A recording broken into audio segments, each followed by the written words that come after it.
জায়গাটা ছিল, আমি অন্তত 60 বছর 80-70 বছর হলে নিয়ে বসত করতেছি। তারপরে আসে বাড়িঘর করছে, তারপরে বাড়িঘর করছে, আমি রাস্তাও দিয়ে দিছি।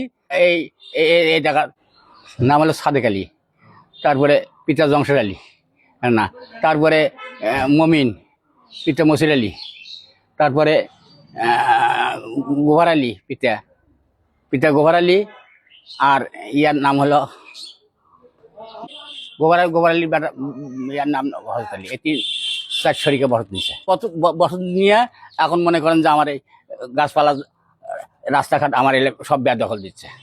ওরা না আমি গাছ এর ভেতর 20টা আছে, আর 20টা গাড়ানোর চেষ্টা করি, সেখানে গাছ তুলে ফেলে দিতেছে।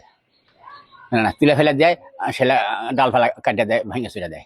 আসছিলাম মারপিট খায়। আমি এতদিন আমি এই অবস্থায় আসছিলাম। আজকে আমি অভিযোগ দিছি, বা আমি কোর্টের দরকার হলে কেস করবো। তো সরকারি প্রশাসনের কাছে আমি দাবি করে আসছি আজকে পত্র করছি। আজকে অপমান করছে, আমার মেয়ে মারছে, আমার ছেলেকে মারছে, বলেন না, মারধর করছে।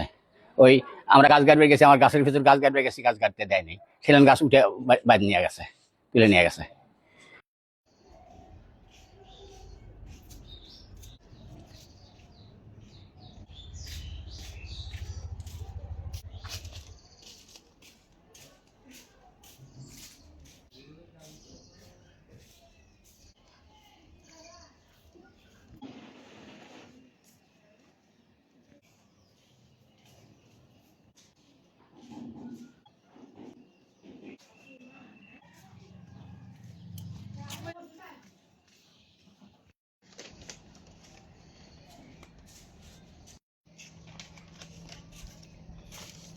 বসত বাড়ি, এখানে এই পুরো রাস্তাটাই আমাদের দেওয়া। এখানে আমাদের গাছ আছে, বড় গাছ আছে, বাঁশঝাড় আছে। হ্যাঁ, ওই পাশে যারা বসবাস করে তারা রাস্তার জন্য জায়গায় রাখেনি। এখন আমি আমার জায়গায়, এখন তারা এখানে কি করবে জানি না। এখন আমার এই বাঁশঝাড় সহ সে দখল করতে চায়, বিভিন্ন রকম পায়তারা করিতে। এই দেখেন আমার গাছগুলোর গোড়ায় লবণ দিছে, হ্যাঁ, গাছগুলো মেরে ফেলানোর জন্য। এখানে যখনই বাসের একটা কুরুল বেলে পাড়া দিয়ে ভেঙে ফেলায়। হ্যাঁ, এরকম করে জ্বালা আসতেছে। এখন প্রশাসনের কাছে আমরা প্রশাসনের স্বর্ণপঞ্চী এলাকায় বিচার দিছিলাম, আমরা সুষ্ঠু তদন্ত বিচার পাই নাই।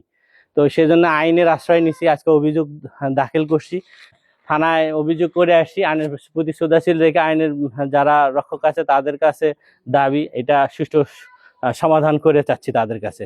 তারা যদি বসে সুষ্ঠু সমাধান করে দেয় আমি কৃতজ্ঞ থাকবো।